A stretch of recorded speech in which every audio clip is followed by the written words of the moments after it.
ఎందుకంటే ఈరోజు ఎన్ఎం శ్రీనివాస్ రెడ్డి గారి ప్రెస్ మీట్ పెట్టడం యొక్క ఉద్దేశం ఏంటంటే చాలా మంది ఆహ్వానాలు అందలేదు, కొంతమంది ఏమో దీన్ని మేము ఏ విధంగా చూడాలనే ఒక సస్పెక్షన్తో ఫోన్స్ వస్తాయి. కాబట్టి ఒక వివరణ ఇవ్వడానికి శ్రీనివాస్ రెడ్డి గారి ఈ ప్రెస్ మీట్ కోఆర్డినేట్ చేసింది. మేము రిక్వెస్ట్ చేసేది ఏంటంటే కాంగ్రెస్ పార్టీ తరఫున కానీ ఉద్యమకారుల తరపు నుంచి కానీ దశాబ్ది ఉత్సవాలను సంపూర్ణంగా సంతోషంగా అందరం కలిసి సెలబ్రేట్ చేసుకుంటాం అని మీడియాతో ఆహ్వానించడానికే ఈ మీడియా బ్రీఫ్ యొక్క ముఖ్య ఉద్దేశం. కేసీఆర్ గారితో సహా ఇక్కడ పార్టీలు, రాజకీయాలు, వైరుధ్యాలు, వ్యతిరేకతలు కాదు. ప్రభుత్వము, ప్రజా సంఘాలు, ప్రజలు, రాజకీయ పక్షాలు అందరం కలిసి పెద్ద ఎత్తున నిర్వహించుకునే దీనికి ఎలాంటి నెగిటివ్స్ వద్దని చెప్పి నేను పెద్దలకు, మిత్రులకు అందరికి కూడా విజ్ఞప్తి చేస్తున్నాను. ప్రత్యేకించి కేసీఆర్ గారు మీరు రండి, ఎందుకంటే మీరు అపోజిషన్ లీడర్గా శాసనసభకు రాకపోతే అప్పుడంటే సమస్య ఉంది.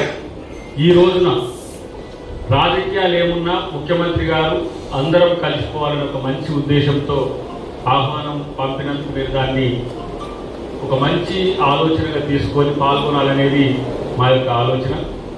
చాలామంది అంటున్నారు, కళాకారులను కానీ ఉద్యమకారులు కానీ వీళ్ళందరినీ మీరు ఆహ్వానించడం ఇదంతా చేయట్లేదు అని.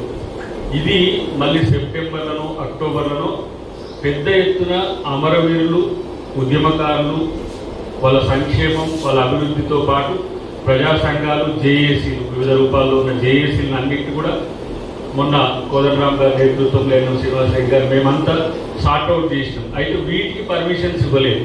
ఈ సన్మానాలకు కానీ లేకపోతే అవార్డులు ఇవ్వడానికి కానీ ఇట్లాంటి పర్మిషన్స్ లేవు. కాబట్టి ఈ సెషన్ నెక్స్ట్ ఒక 1-2 monthsలో మళ్ళీ ముఖ్యమంత్రి గారు క్యాబినెట్ ఒక నిర్ణయం తీసుకొని పూర్తి స్థాయిలో గతంలో మేనిఫెస్టోలో పెట్టిన అంశాలన్నీ కూడా ఉద్యమకారులకు కానీ అమరవీరుల కుటుంబాలకు కానీ వాటిని అన్నింటినీ కూడా నెరవేర్చడానికి త్వరలో ఒక కార్యాచరణ ఉంటుంది. ఎందుకంటే ఇది చేస్తే కూడా ఎలక్షన్ కోడ్ ఎఫెక్ట్ అవుతుంది అనే ఉద్దేశంతోనే అది ఆ ప్రోగ్రాం కొంచెం పోస్ట్పోన్ చేయడం జరిగింది. రేపు జూన్ 2న రాష్ట్రానికి గీతం అంకితం చేయడం అనేది ఒక ప్రధానమైన ఎజెండాగా ఉండడంతో పాటు ఇప్పుడు స్వేచ్ఛాపూరిత తెలంగాణ, దీంట్లో ప్రజలందరి భాగస్వామ్యం అనే లక్ష్యంగా మాత్రమే ఈ సంబరాలను చేసుకోవడం జరుగుతుంది. కాబట్టి ఎవరు కూడా ఆవేశకాలు వద్దు, వ్యతిరేకతలు వద్దు.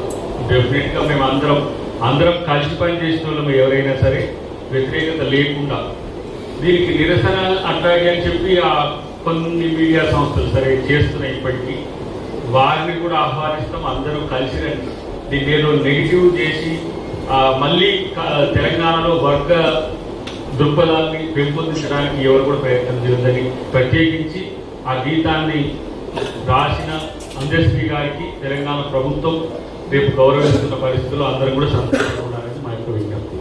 ప్రత్యేకించి నేను అంటున్న విద్యార్థి జేఏసీ కానీ, జర్నలిస్టులు కానీ, అడ్వకేట్ జేఏసీ కానీ, లేదంటే మన ఉద్యోగ ఉపాధ్యాయ సంఘాల జేఏసీ కానీ, తెలంగాణ జేఏసీ కానీ, 1969 ఉద్యమకారులు కానీ ఆహ్వానాలు అందకపోతే 2 రకాలు, గాంధీ భవన్లో అంటే కాంగ్రెస్తో కొంత పరిచయం ఉన్న వాళ్ళు గాంధీ భవన్తో, లేదంటే కోదండరామ్ గారితో కోఆర్డినేట్ చేయండి. ఏమన్నా సమస్యలు వస్తే శ్రీనివాస్ రెడ్డి గారిని కూడా మీరు అడిగితే నేనైనా సహకరించే ప్రయత్నం చేస్తాను. కాబట్టి ఇది 10 సంవత్సరాల తెలంగాణ పండుగ.